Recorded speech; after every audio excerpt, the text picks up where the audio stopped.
Hello, everyone. Welcome back to the Ape and Pony Show.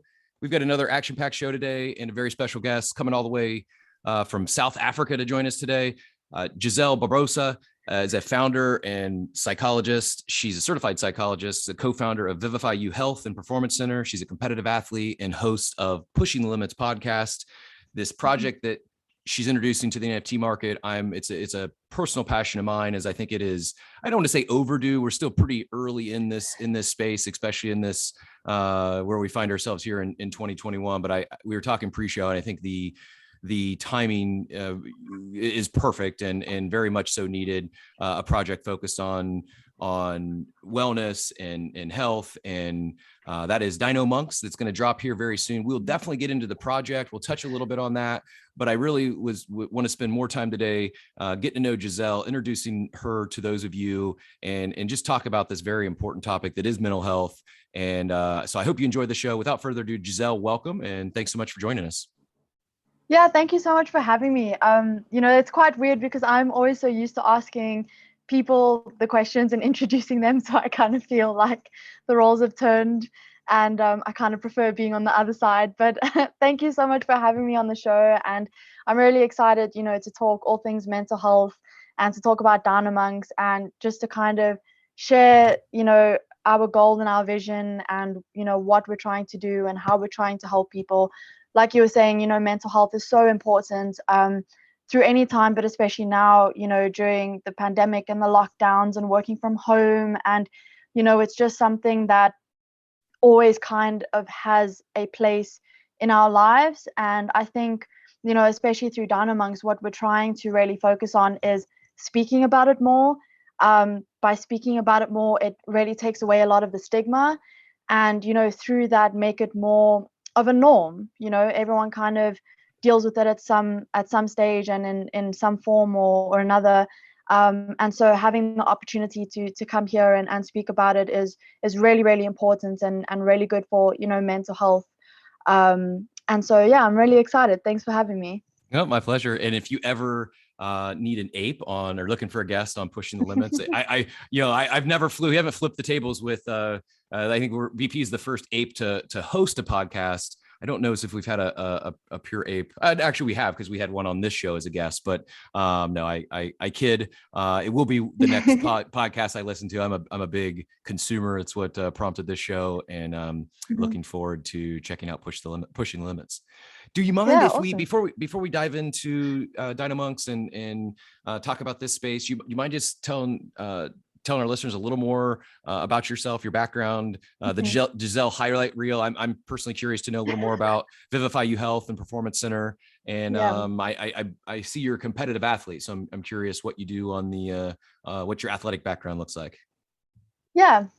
So I was born and raised in South Africa. Both my parents are from Portugal, so Portuguese family. And I basically started sports when I was a few months old. Actually, I did provincial swimming up until the age of 12. And actually, the reason for that was because I was born with something called Poland syndrome, which means that I was born without my left pec muscle. And I was very lucky in that I was diagnosed when I was still a few months old. A lot of people only get diagnosed later on in their lives, which actually also that has its whole other realm of mental health issues there. And so I was very lucky in that I was diagnosed very early, and the doctors suggested to my parents, listen, this is what she has. It varies in degrees of severity. So luckily in my case, I was just missing a pec muscle, but worst case scenario is that, you're born without arms and you can, be paralyzed and everything. So very, very grateful that that wasn't the case. And the doctors were like, listen, if you want your child to develop good upper body strength, get her into swimming. And then, it shouldn't be an issue in terms of kind of that musculature development. And that's basically how I got into sports. I mean, that's very much how I identify myself. I've just always been an athlete, always been very active. I was saying to Steven Schiller on the show last night that I was kind of like the black sheep of my family because everyone else was into tech and gaming. My brother's a game designer. So I grew up with them, constantly indoors playing games for hours on end. And and I was the one, outside, climbing trees, being active. And funnily enough, I have the worst eyesight in my family, so that's just part of bad luck there. And yeah, so sports and being active is a very, very big part of my life. And I think I see so many of the benefits from that in terms of mental health and psychology, that's one of the things I kind of really want to highlight to people. Not saying everyone must now go into competitive sports, like find a form of activity that you enjoy and do that.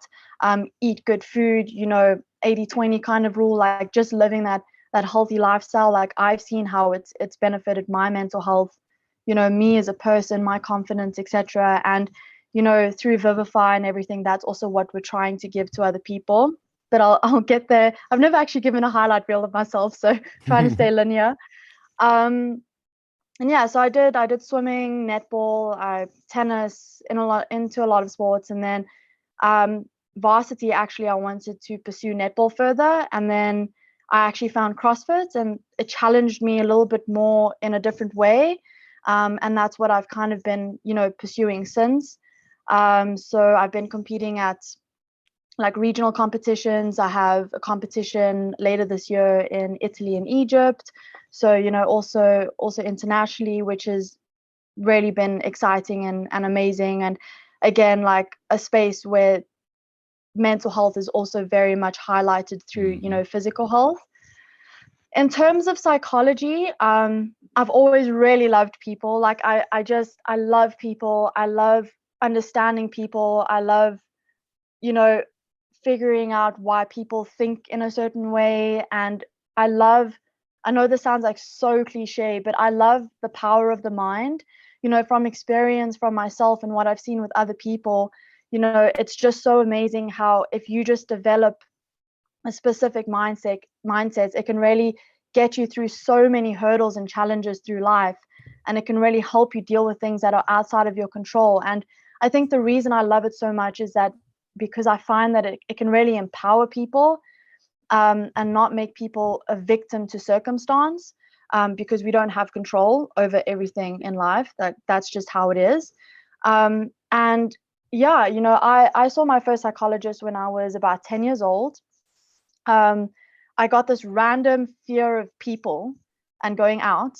But I think it was because during that time we were actually learning a lot about, strangers and stuff, what to do if you're ever in that kind of situation. We were learning about that at school. And I think that kind of just shocked me and kind of showed me a little bit of the real world. And so I got a fear of that. And that was the first time I ever went to see a psychologist. And I've been seeing the psychologist that I'm seeing now since I was 16, kind of on and off whenever I feel like I need it. And so I was also very lucky in the sense that I grew up throughout my life kind of understanding that psychology and psychologists are there almost, this sounds terrible, but almost there as tools, to kind of help you through those little milestones or those little hurdles, throughout your life. So I went to go see a psychologist when, my grandfather passed away. It was the first death that I'd experienced in my family. I didn't know, how to deal with it. I noticed that my emotions, weren't really constructive or positive or normal. And so I was like, cool, let me go see someone who can help me with that, get help, and then, move on with my life. Then I went back again when I was a teenager because, being a teenager is hard. And, kind of throughout those little milestones and those challenges throughout my life. And I think I was very lucky in the sense that I had really good psychologists. I've heard, people who have not had great experiences, and that kind of like puts them off. But it has kind of showed me that these are specialists in what they do. They understand the human psyche. They understand why people react to certain situations the way that they do, for example. But we don't all understand that, right? It's just like they're not going to understand maybe NFTs to the same extent that experts in NFTs understand it. And so it's kind of like a bit unfair to assume that everyone will know how to deal with everything in life, Mm-hmm. the way that a psychologist knows how to deal with it. And that's kind of the role that I kind of saw psychology, growing up, was it's just there to help me understand why I'm feeling a certain way, understand how I can notice it if I ever am feeling a certain way, and understand how I can change my behaviors or change my perceptions if I'm looking at something that's outside of my control. And so, again, I grew up with a very, very good perspective on psychology, and that's obviously why I went into the field as well. Because I love the way people think. I studied psychology and sports psychology, so I really appreciate it from both a performance perspective, but then also obviously, a mental health perspective. And yeah, that's what I studied at varsity. And then I went off then to co-found Vivify U, which is a health and wellness studio that I founded with a friend of mine. And we primarily actually started out providing, training and nutrition and mental coaching help to people who were obese and needed to lose weight, primarily for, operations, things like that. And then it kind of just grew into, just helping people find, because that's the thing, right, with mental health and everything, it's all very much a holistic approach. And that's kind of what we promote at Vivify, is that if you want to be your best self, you do need to look at things like sleep, nutrition, being physically active, looking after your mind, so doing things like meditation, affirmations, gratitude, that kind of stuff. And that's very much the approach that we kind of created at Vivify. And so we help, recreational people who are just looking at being, good, healthy people. We help obese people lose weight for operations. We've actually just started an athlete performance pack now, where we, test people's VO2 maxes and their RMRs and kind of help them on a performance level. And that's basically what we do there.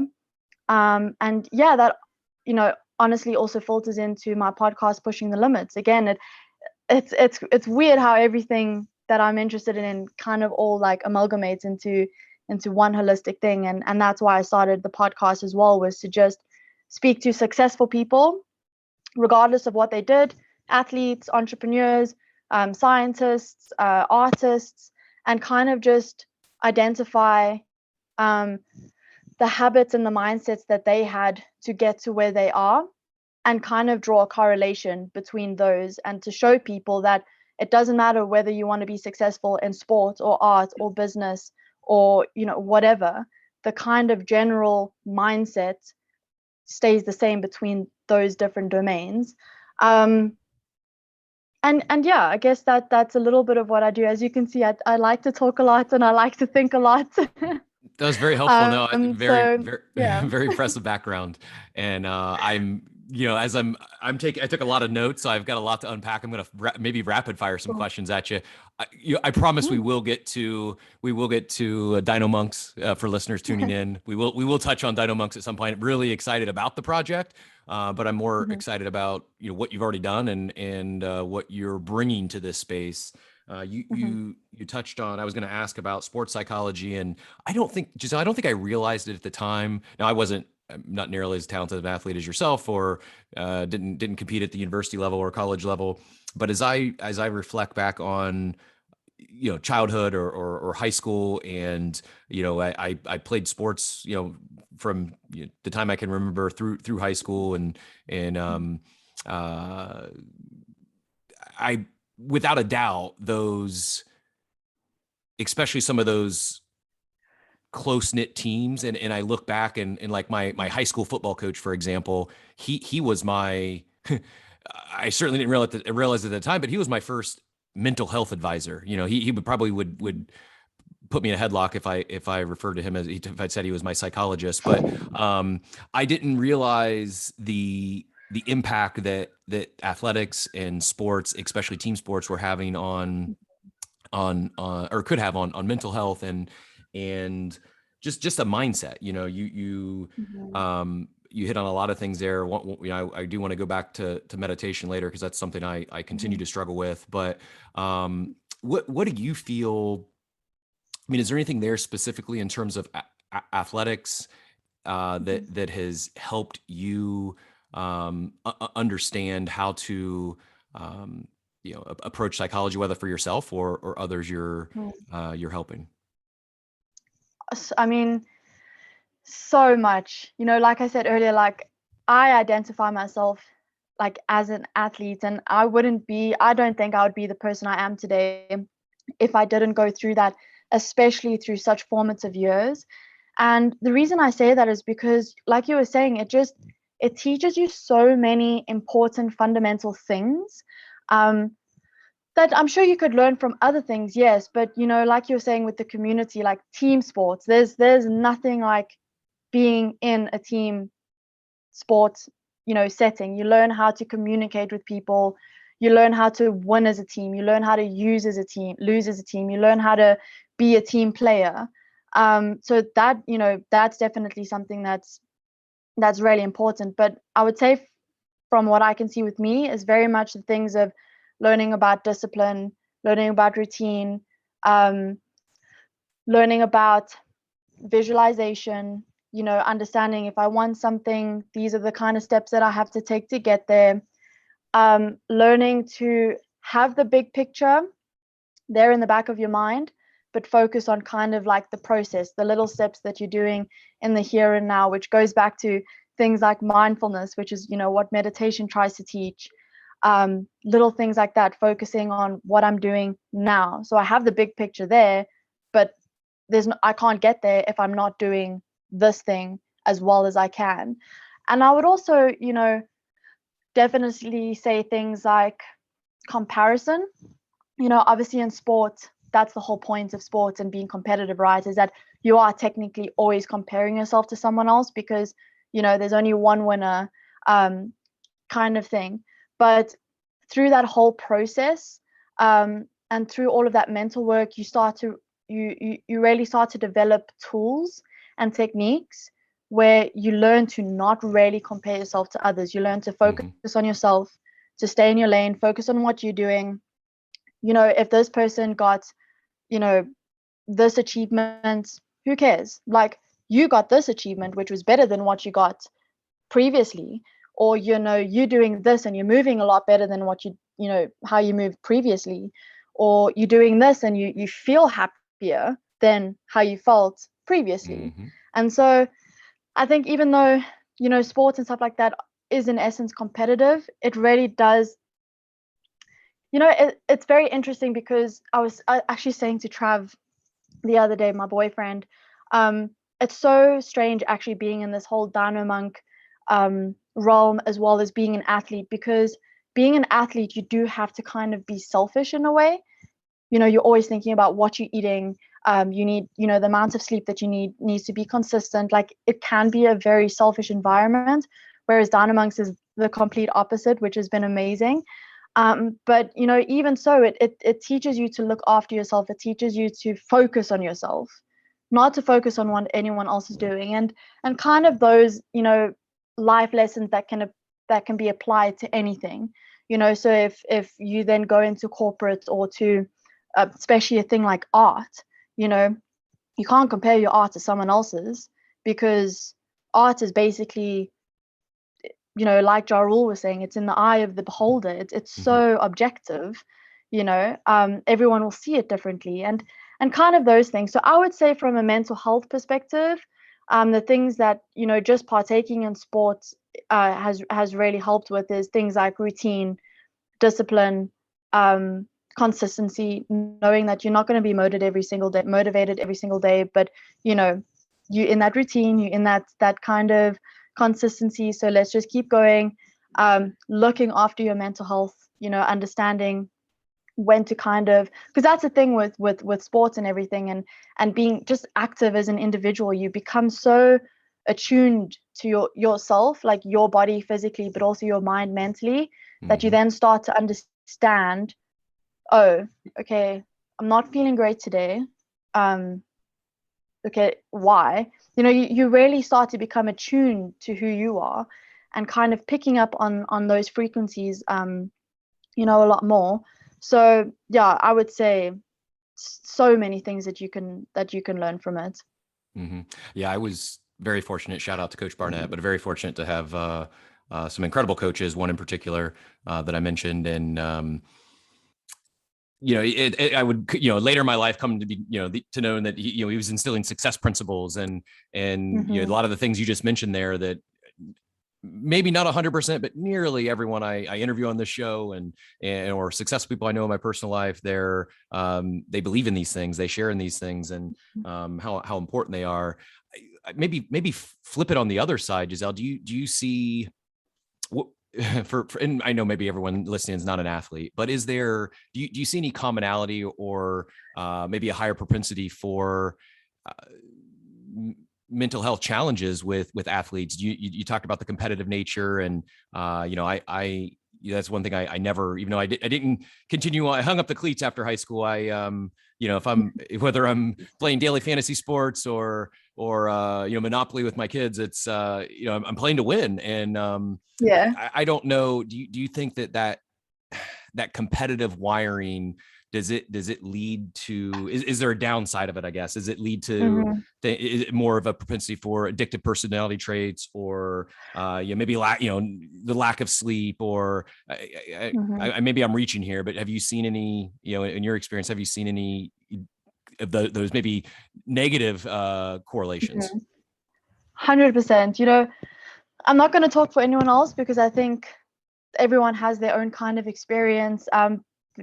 Definitely there are mental health issues within sports, 100%.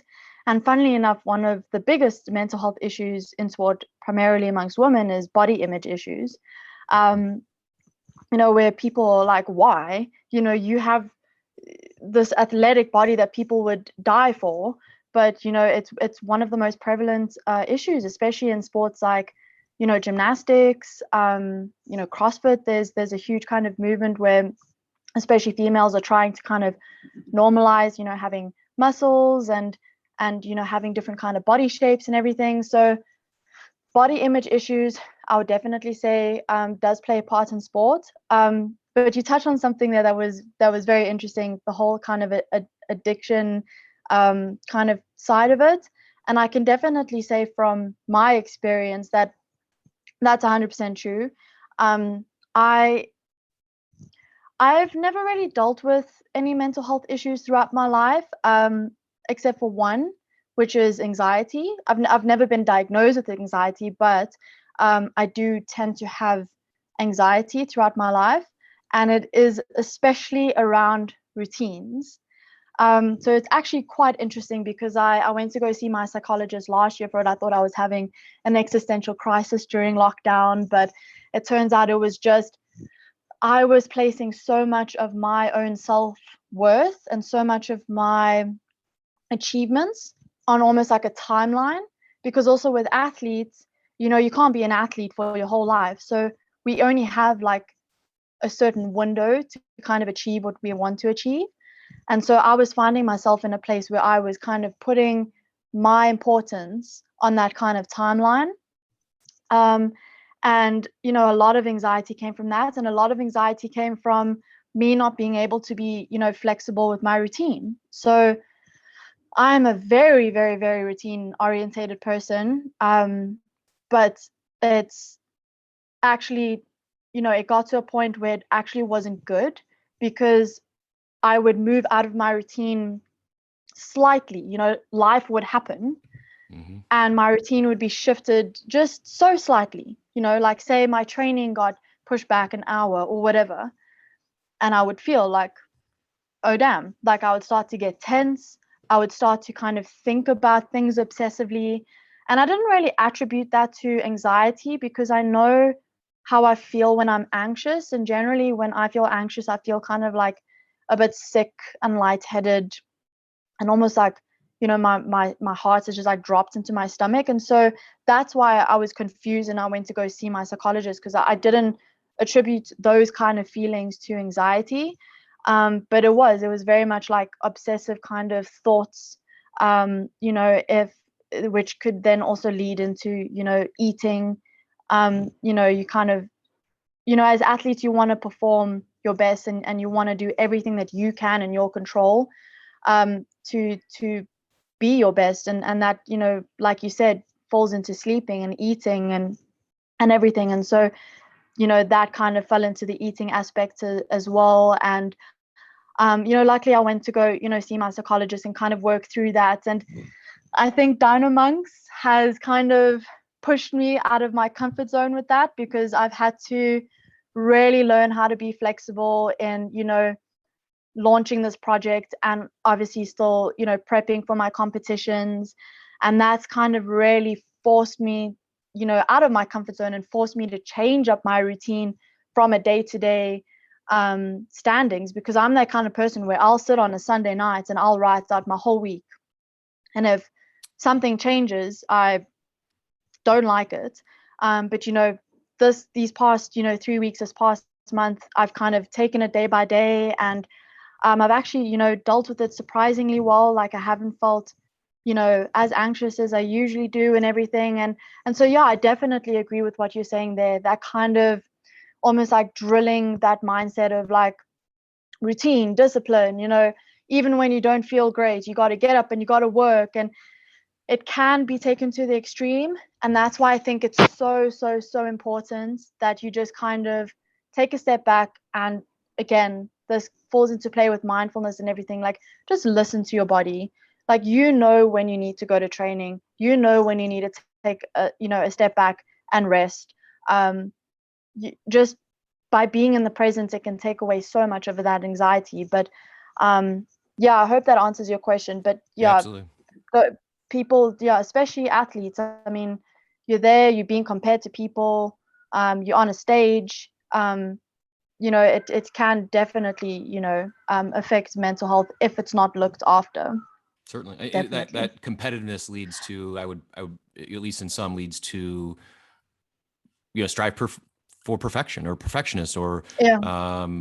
you know, whether it's with your routine or how you know, like you said, your appearance, and there's a, I think, a healthy fine line there. But I appreciate you sharing, and I think it's important for everyone to realize that whether it's a professional athlete, or you know, an NFT whale, or a podcast host, we all have struggles, and that's okay. You know, that's, I think, one thing I hope that will come out of DINOMONKS. And even if there's one person on this podcast that is listening in and understands it's okay to seek mental help, it's okay to talk to a therapist. There's nothing wrong with it. And you know, I'm somewhat, I don't want to say embarrassed, because I'm okay with it now, but I also, you know, being candid, there was certainly a period in my life as a, you know, as a CEO and founder and a business leader, to where and a former athlete, I felt I had to, you know, always be perfect, or I couldn't let my guard down. I couldn't, that would be weak if I went and talked to a psychologist. And fortunately I wised up, and I think you said something earlier, like it shouldn't be used as or viewed as a weakness or a crutch. It's a tool, it's a resource. Yes. And yeah, I had a good friend who helped me wise up to it. And one of my most successful friends, yeah, probably most successful friend, he'd seen a psychologist for years. And he's like, yeah, it's like for a $30 copay, I get an advisor that generations ago was like the treatment of kings. You know, it was like royalties would have advisor and quote unquote mental health therapists that would advise them and help them talk through what they're going through. And for some reason, over the course of, you know, a few hundred years, society is, that's, you're weak if you need to talk to, you know, to talk to someone, you know, that's not your, you know, someone in your, you know, your significant other, or your friends. Like, it's, I can't, you know, if you've never spoken to a therapist, you know, there's, you know, the worst comes out of it. You're out maybe a copay, maybe a half hour of your time, and it's not for you. But I really applaud you know, you for sharing, and this project, because I do think this project is very much so needed in our space. As for as excited as I am about all the innovation and all the success that many people are having in the space, I do have concern over the collective mental health. And it's easy to be excited and happy when everything is going up and up. Likely at some point we hit a, you know, whether it's as a space, as a individual, there will be challenging moments. And I think it's key to start understanding that it's okay to talk about your health and wellness and your mental health. I think it'll be key for everyone to start understanding that sooner than later, before they get into a spot where they really need it and are ashamed or afraid to do so. So should we talk about DINOMONKS? I could keep going. Definitely. Well, no, I actually just on what you're saying, I just wanted to say something, because you're so right. Like, people think that by going and asking for help, it makes you weak. But if you just kind of put it in the perspective where it's like, no one wants to go to a psychologist and talk about things that are upsetting them. You know what I mean? Like, it doesn't make you feel good. It sucks. I remember, leaving my psychology sessions, like, you just feel so drained and you're just tired and you just want to go and eat a burger and, but that means that you're doing the right thing, because it's hard. It's hard to go and talk about things that are upsetting you.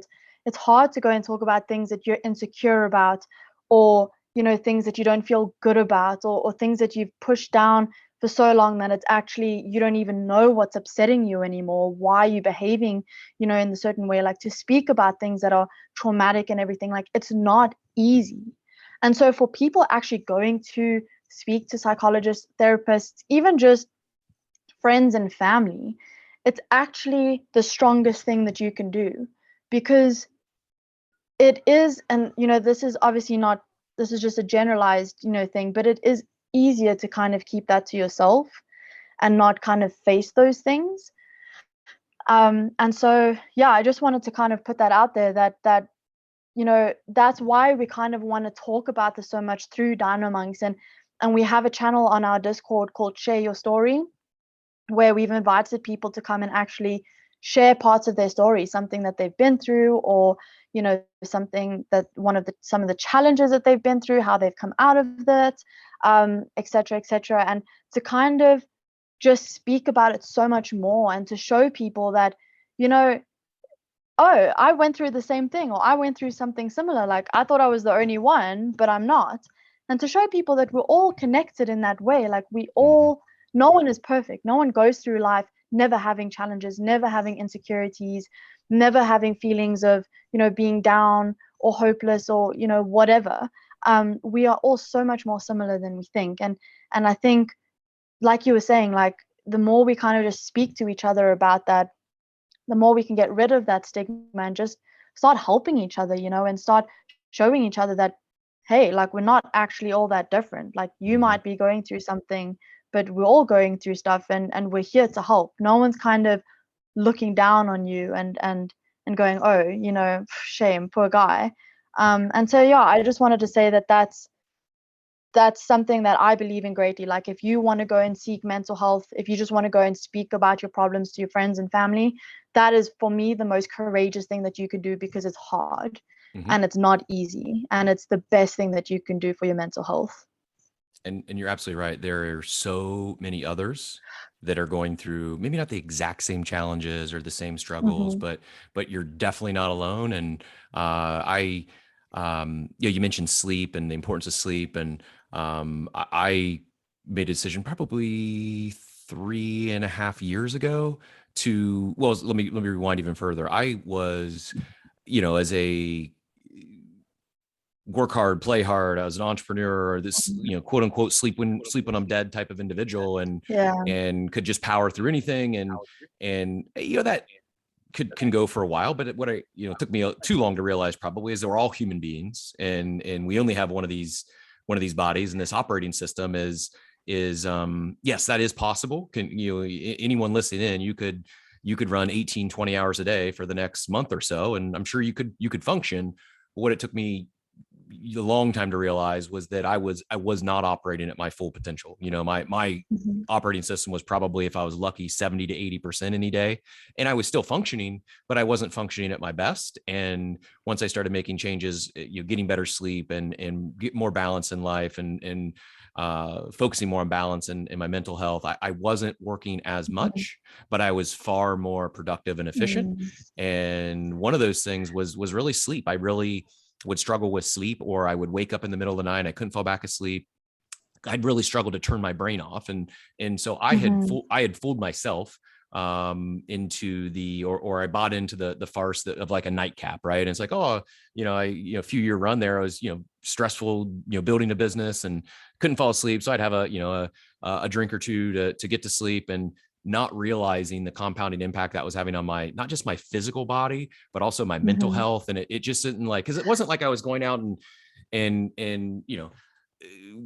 going to the bar every night and couldn't wake up for work the next day, and was, it wasn't that type of an addiction. It was that I was using, in my case, alcohol as a sleep aid that was actually inhibiting sleep and was anti-sleep aid. I just didn't realize it. And then the other impact of just always constantly having, even if it was just a little bit of alcohol was wearing on me. And part of it, I started realizing it physically as I was, aging and just, for whatever reason, knew it was, again, that compounding effect, I think, of several years, and finally made a decision and to just eliminate alcohol from my life. I started like, we'll cut it for a month. And then it was, hey, I feel really good. And haven't looked back. I don't miss it. I know we were talking pre-show. I had a guest on a few shows ago that was a professional poker player for years. And we got into talking about mental health, and he too eliminated alcohol. And I should disclaimer, I'm not a prohibitionist.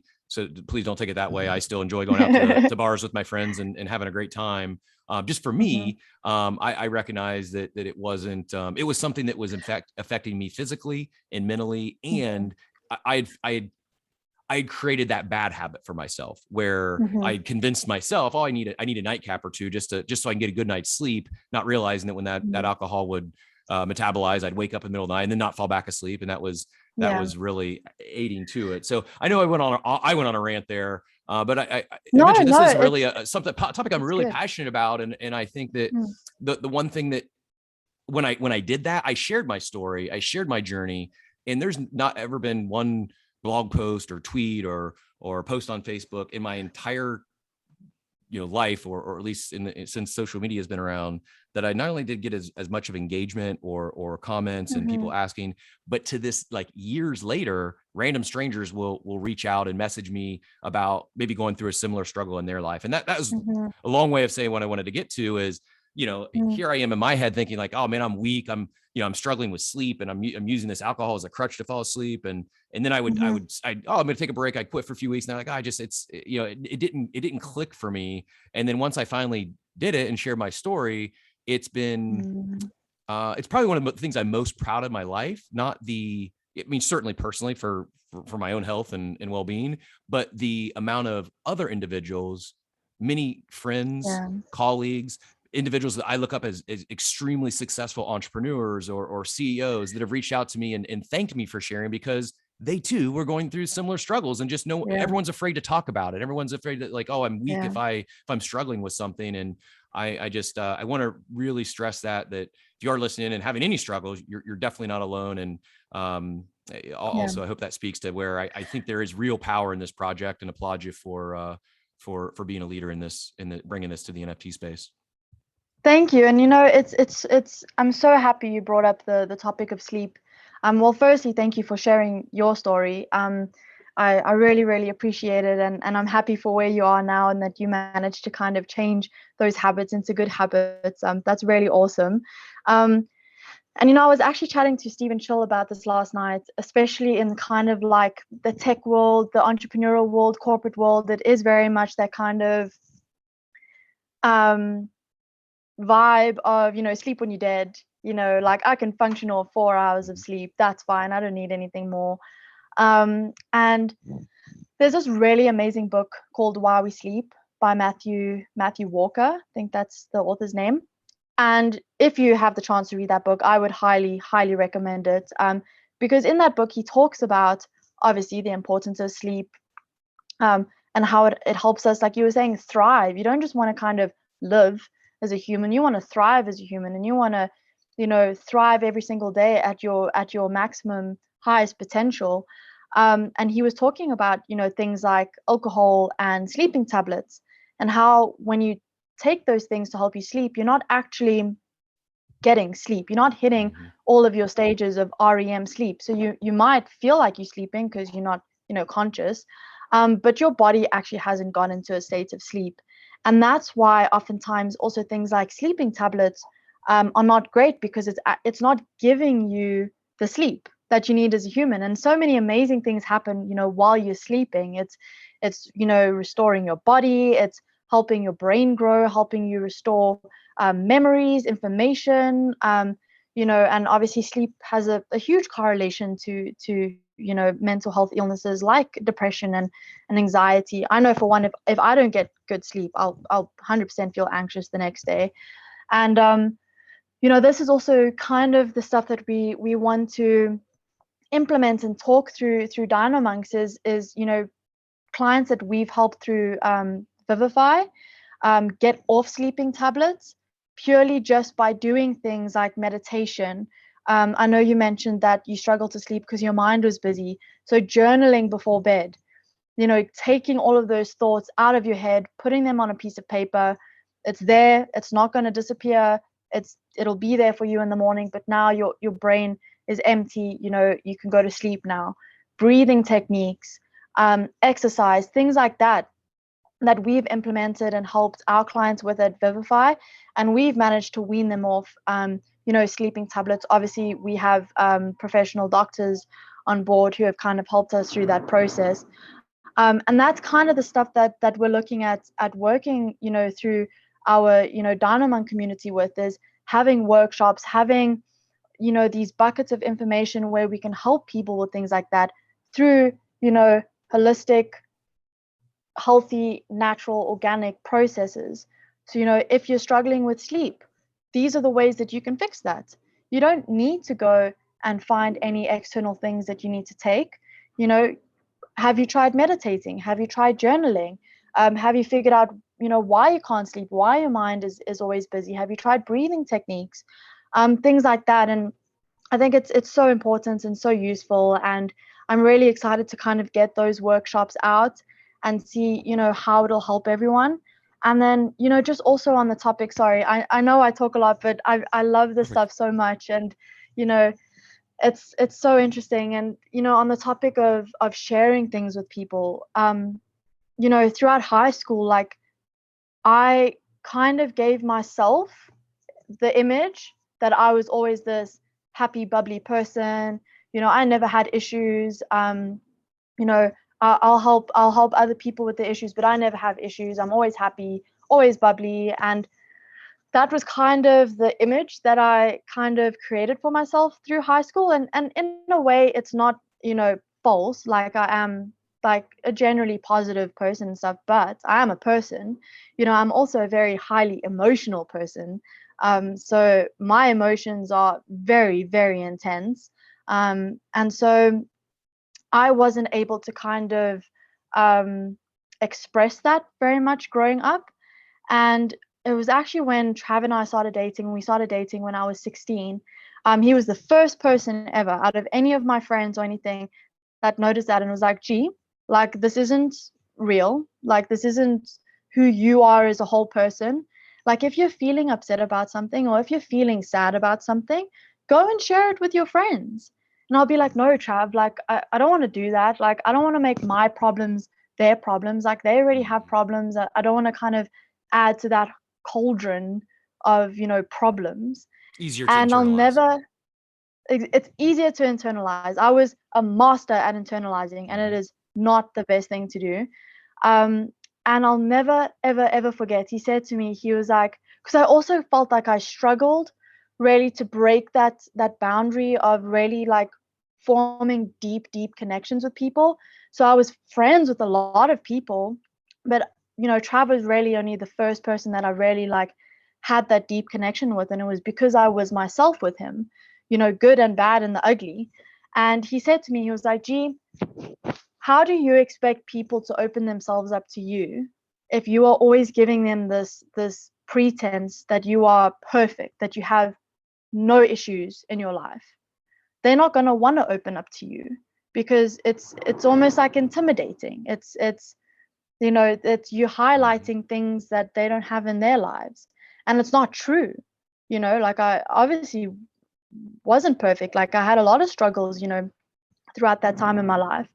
And he was like, if you want to really create deep, meaningful relationships with people, you need to be able to tell them your problems. You need to be able to communicate your emotions with them, because then you're putting yourself on the same level and you're kind of handing a hand out to that person and saying, hey, like I see you and you see me and we see each other and we're both vulnerable and this world is messy and life is sometimes messy, but I got you. And that just reminded me when you were talking about how you shared your kind of experience with people, and people then started reciprocating that. It's such a powerful thing, I think, to be vulnerable and to open that space up for yourself and for other people to kind of share emotions and talk about stories. I just kind of wanted to share that with people as well, and to just kind of say, don't internalize things. It's not good, and you could really find really meaningful and powerful relationships through the process of sharing your vulnerability. Mm-hmm. And maybe, just maybe, one of those places to share and talk to others or connect with others might be an upcoming Discord or a current Discord, and that's going to expected to grow here with this this DINOMONKS launch. Can you let's maybe shift gears for a little bit? I don't want to do the whole call and not highlight it, because it is, I mean, in its own right, a standalone project. It could have nothing to do with this very powerful and important topic of mental wellness. It could be just another avatar project, and you've got a lot of it'd probably have a lot of success and be a sellout. But the art looks really cool. The mission we've been touching on, but in your words, Giselle, what is what how did you get into this space? How did DINOMONKS come to be, and what does it mean to you? What does this project mean to you in your words? So DINOMONKS was started by myself, Trav, Roman, and Renee. And Trav and Roman work with Zrun and VHS. So they've been in the NFT space for, I think Trav's been in there for about 2 years now. And they were actually just talking one day, and they were like, it would be so cool to kind of create this NFT project that focused, primarily around mental health. And then I think Roman just put the words dinosaur and monk together and came up with DINOMONK. And the best things sometimes come from random thoughts. And then they reached out to me, and they were like, listen, this is kind of what we want to do. You're in this space. Can you help out? And obviously I knew of NFTs. I've never delved into that space. I knew, a lot about Zrun and VHS and the people that work there. They're amazing people, and I really enjoyed them. And so I was like, okay, like, this could be fun. It could be a new chance to do something different and to help people in a completely different space than what I'm doing. And that's basically how it started. And I think, what kind of drew everyone together is exactly what we've been talking about. Everyone has their own story. Everyone has their own struggles, whether it was in the past or currently, or, we're all kind of interconnected in that way. And so that's how it was kind of born. And we just wanted to actually just create a space for people. We kind of call it our monastery or our safe haven, where people can just come and they can just talk to other people. If they're having a bad day, they can say, hey, I'm having a bad day. It actually happened in our Discord this morning. Someone was sending messages saying that they weren't having a great day, and he ended up getting DMs from other members of the community checking up on him, seeing if he was okay. So kind of creating a space like that with support. Also a positive space as well. Mental health doesn't always need to be such a heavy topic. It has so many positives to it as well. So just kind of highlighting that and emphasizing that this is a space where you can also come to be positive. If you're not feeling motivated today, we'll have quotes or discussions, like good things that are going on.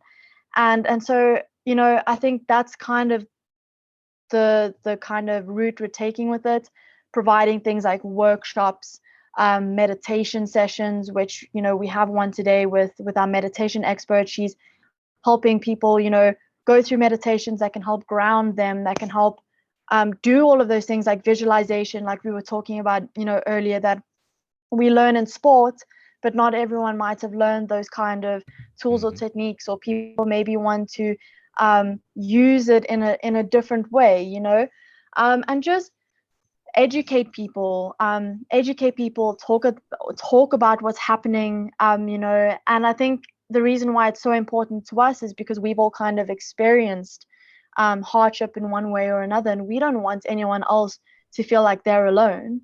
We don't want anyone to feel that they're going through this, whole journey and stuff alone, and that's kind of why DINOMONKS was created and what our community means to us. It's just a family who's there to support and provide a safe haven, for people to come when they're not feeling great or when they're feeling great. Mm-hmm. So that's basically what we want to do.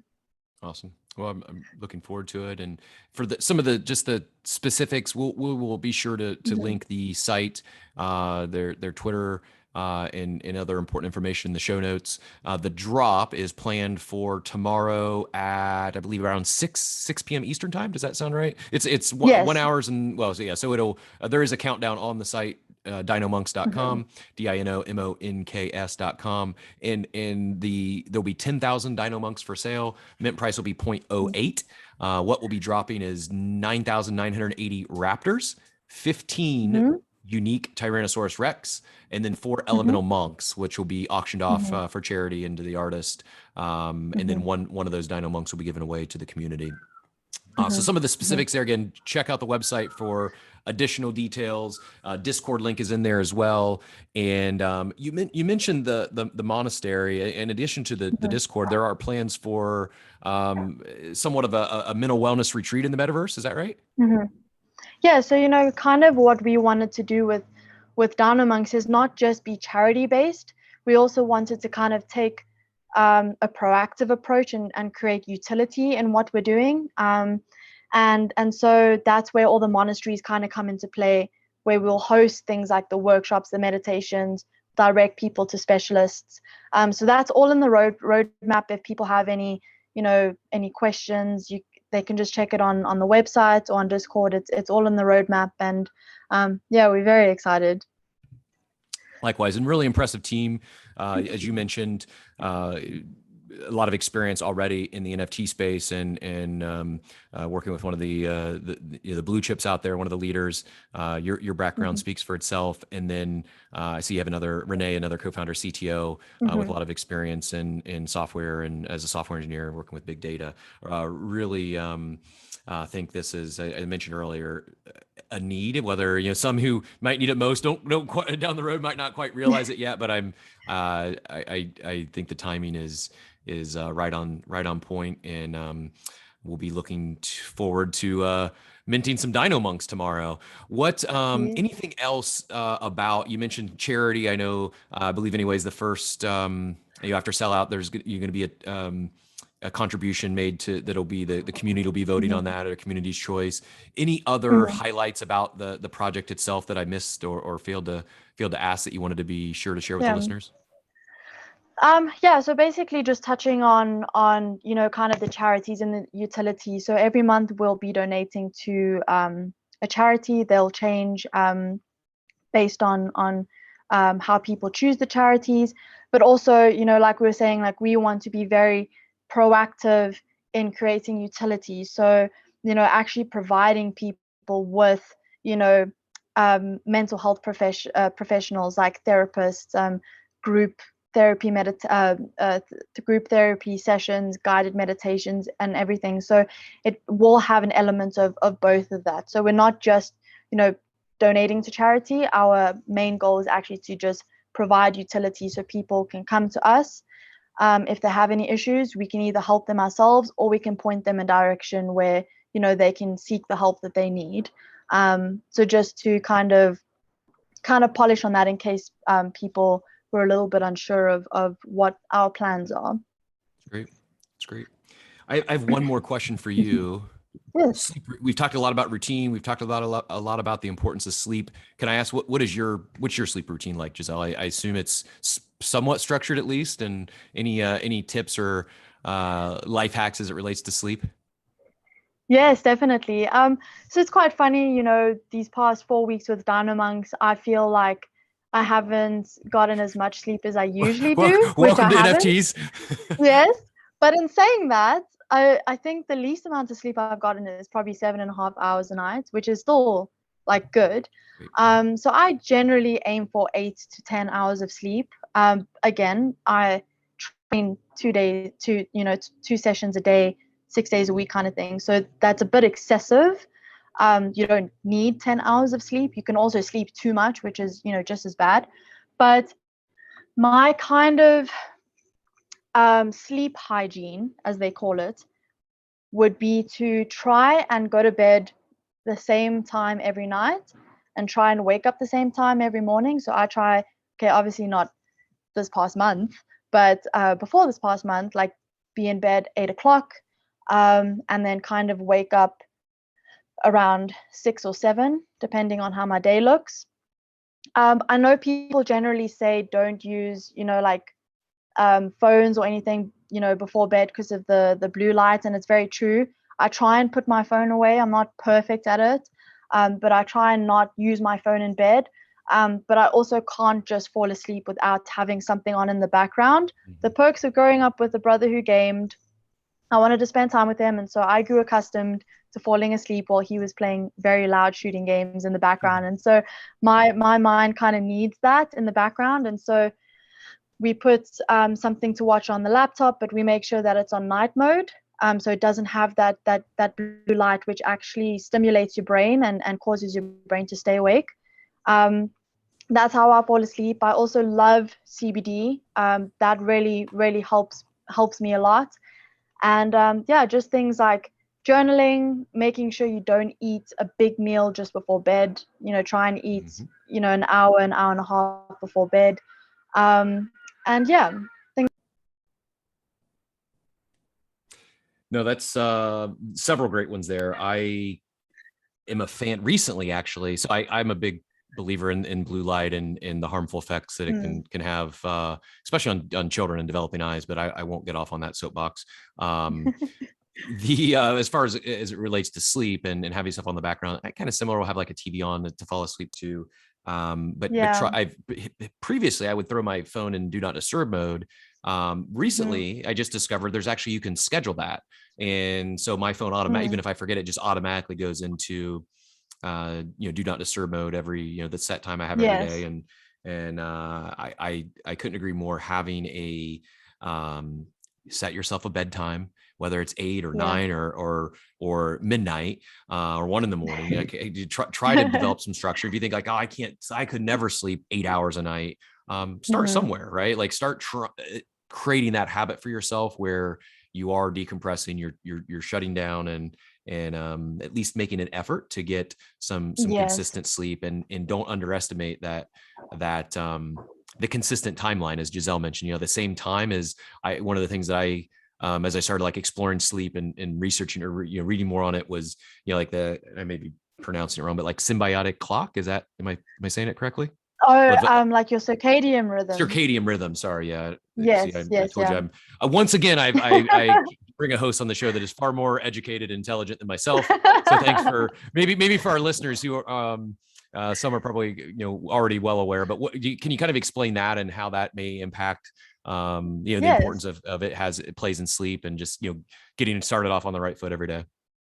So it's actually so interesting, the circadian rhythm. So, you get like your morning larks and your night owls. So people who function better in the morning, people who function better at night.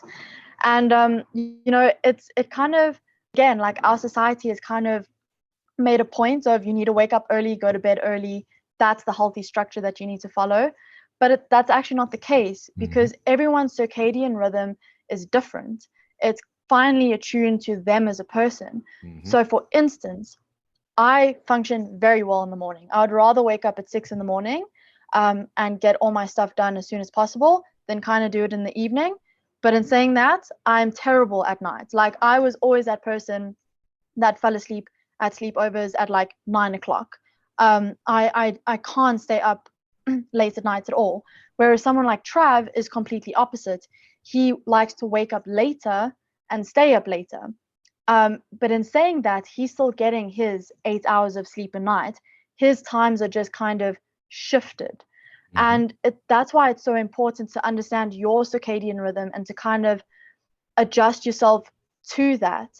Because now, if you mess with that and if you force someone who functions better at night and likes to sleep in a bit later, then that's going to disturb their sleep. Mm-hmm. And that's going to have, like, the negative impacts that bad sleep has on you. So your circadian rhythm is just basically like your body's internal clock of saying, I'm awake now, I'm tired now, and just, learning how to read that and follow that, and making sure whether you wake up at 8 a.m. every night and go to bed at 12 or whatever, making sure that you're still getting your 8 hours of sleep, kind of regardless of where that time is, but trying to keep it as consistent as possible. Like, everyone is different.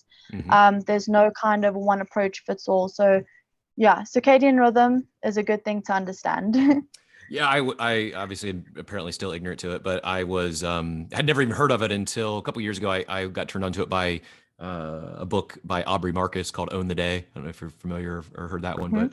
but Yes, yeah. I'm looking forward to. I'll dive into why we sleep next. It's become like a, I don't know, like biohacking or just like little things like this that Mhm. once you do something, you make a change like that in your life and it really works. Like it's almost like Mhm. a quantifiable, measurable impact on whether it's your mental health Mhm. or your, how you feel, your energy, and it was little things like, like understanding, hey, it's not just getting 7 or 8 hours of sleep every night, but it's important to understand your circadian rhythm and make it consistent. And then, one of the things that Mhm. was like an aha moment for me is, I used to wake up and first thing it would, stumble over the coffee pot and chug a cup of, caffeinated coffee, which, if you think Mhm. about it as humans, often we'll sweat when we're sleeping. We're sweating out a lot of nutrients and minerals and we're dehydrating ourselves. And then we wake up, and if you were like what I was, first thing you do is you're putting caffeine in your body, which is further dehydrating you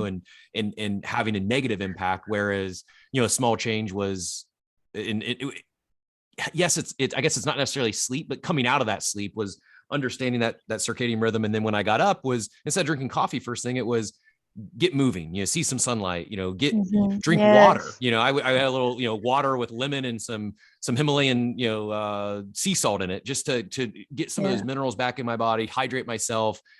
And then I'd still have my coffee. I still consume way too much caffeine on a daily basis, but it's not the first thing that goes into my body right when I wake up. And I think there is Yeah. so many little biohacks like that I vastly underestimated until I started, Mhm. again, talking to, or, consuming, information or talking to individuals, experts like yourself, that don't be afraid to try new things. And if you're not feeling good, if you're sluggish, if you need more energy. You mentioned being a morning person. I used to, when struggling with sleep, I would, be groggy and slow to get moving in the morning. Now Mhm. with just these changes, or now it's like my peak hours are probably most days between like 4:30 and 6 in the morning. And Sure. I don't set an alarm. I don't. It's just that's Mhm. the schedule my body is now on. Is I wake up early. I'm productive in Mhm. the mornings, and now I'm not the life of a party, on a Saturday night anymore. It's a struggle to make it past the natural bedtime, but sacrifices of I had a good run in that arena. But no, I think that sleep and understanding just these little differences and how impactful they can be is very powerful. And I saw it Mhm. several times on your site. You mentioned, you and the team, the focus is, you're going to count this as a success if even just one or two people can find solace and peace, and Mhm. being small part of the journey. Likewise, that's why hosting this. But if there's one listener today that's like, oh well, I've really been struggling with sleep, or I really Yeah. should think about cutting back on my alcohol or my overeating, or I should start getting more active. And one person decides to whether they admit a Dino Monk or just jump in the Discord and start chatting with others and let down your guard a little bit, become a little Mhm. vulnerable, I think would maybe be one other. Not that I'm in any position to give advice, but I think that's it. Mhm. It took me growing up and realize it's okay to be vulnerable. It's okay to be emotional, Mhm. and most, if not everyone else, is going through some way or another a similar challenge in their life. And Mhm. you don't always have to be perfect, or Mhm. guard doesn't always have to be up. It's okay to have what Yeah. you may think are awkward or tough conversations, but once you start having some of those talks, it to your earlier point, you may feel tired and exhausted. It may be like you may be emotionally drained, but it starts, I think it starts a conditioning that, you do, like a lot of stuff in life, you'll go through a learning curve, right? Whether you're, you're just getting into NFTs and learning out, you're going through that learning curve, or you're just getting into appreciating mental health and its impact on your overall well-being. I think it's a process and it's a journey. And you mentioned the competitiveness and comparing yourself. It's, that just, yes, others may have similar challenges. Others may be, it's okay to not always be on their level and have different struggles and not always be holding yourself to someone else's level, whether it's in athletics or NFTs or mental health. It's we're all in a journey and likely at a different spot along the way. I love it. I love it. And I couldn't agree with what you said anymore. I love it. And if we can just help, like you said, one or two people realize that and help change their lives through that, then that for us is a massive success. I've really enjoyed the conversation this morning. Really looking forward to this drop tomorrow, and sending all my best to you, the team members, and we'll be following along. Anything else you wanted to add before we get wrapped today? No, I just wanted to say thank you so much for having me on, and for giving DINOMONKS and myself the platform to just talk about our goals and kind of our vision and our mission, and to talk about mental health. I really appreciate that platform and having your time and actually getting to know you. I really, really, really enjoyed this chat, and hopefully we can chat again soon. Likewise. Yep. You're welcome back anytime. We'd love to have you. Maybe in a couple of months, we'll talk about where the community's at and the success you've had. I'm sure it's, I don't want to say inevitable. I don't want to jinx anything, but I'm really excited about the project. And again, appreciate you and the team and the leadership on being leaders in this space. And I think one that even if the masses don't realize it yet, it's a topic that is vastly underserved and one of the utmost importance, I think, for this community, collective community, to continue to thrive and excel and get through what at some point we expect there'll be some roller coaster nature in this space, and some dips and some curveballs, and not getting too down when things are down, and not getting too high when things are riding like they are today, knowing that often change comes. So thanks again so much for your time today. Really enjoyed it. And listeners, thanks for tuning in so much. We appreciate you as always. Check out DINOMONKS.com. We'll drop all the other notes in the show notes, and stay bored, friends. Awesome. Thank you so much. Have a good day.